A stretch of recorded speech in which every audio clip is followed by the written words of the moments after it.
Russia અને યુક્રેનના યુદ્ધ વચ્ચે ત્યાં ફસાયેલા વિદ્યાર્થીઓને પરત લાવવાની કામગીરી કરાઈ રહી છે। ત્યારે સુરતના વધુ 7 વિદ્યાર્થીઓ યુક્રેનથી દિલ્હી અને દિલ્હીથી સુરત હવાઈ માર્ગે આવતા સુરત એરપોર્ટ પર તેઓને આવકારવા પરિવારજનો પહોંચતા ત્યાં લાગણીસભર દ્રશ્યો સર્જાયા હતા।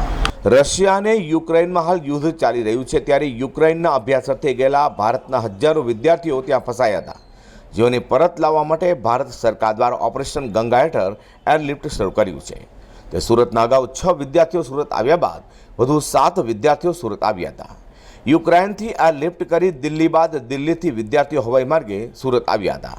એરપોર્ટ પર વિદ્યાર્થીઓ સહી સલામત પરત આવતા માતા પિતાની આંખોમાં જે આંસુ આવી જવા પામ્યા હતા, તે લાગણીસભર દ્રશ્યો પણ અહીંયા જોવા મળ્યા છે।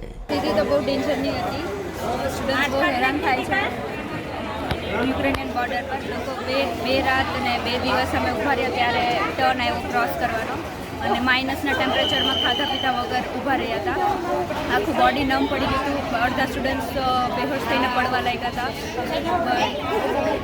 6-7 દિવસનું આવી કઠિન સિચ્યુએશન પછી ફાઇનલી ઘરે આવવા। મારું નામ નેન્સી ડોબરિયા છે અને હું ટર્નોપિલથી હમણાં આવી છું અને અમને 6-7 દિવસ લાગ્યા છે અહીંયા આવતા, ને 2 દિવસ અમને બોર્ડર ઉપર સખત મુશ્કેલી પડી છે અહીંયા આવવામાં।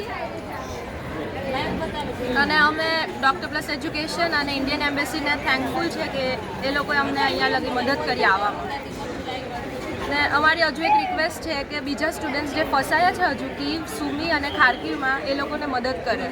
હાલ તો યુક્રેનથી સુરત આવેલા વિદ્યાર્થીઓને સ્વાગત કરાયું છે, તો હજુ પણ હજારો વિદ્યાર્થીઓ યુક્રેનમાં ફસાયા છે, તેઓને લાવવા સરકાર દ્વારા કામગીરી પણ કરાઈ રહી છે। પ્રકાશવાળા સાથે હિતેશ પ્રજાપતિ।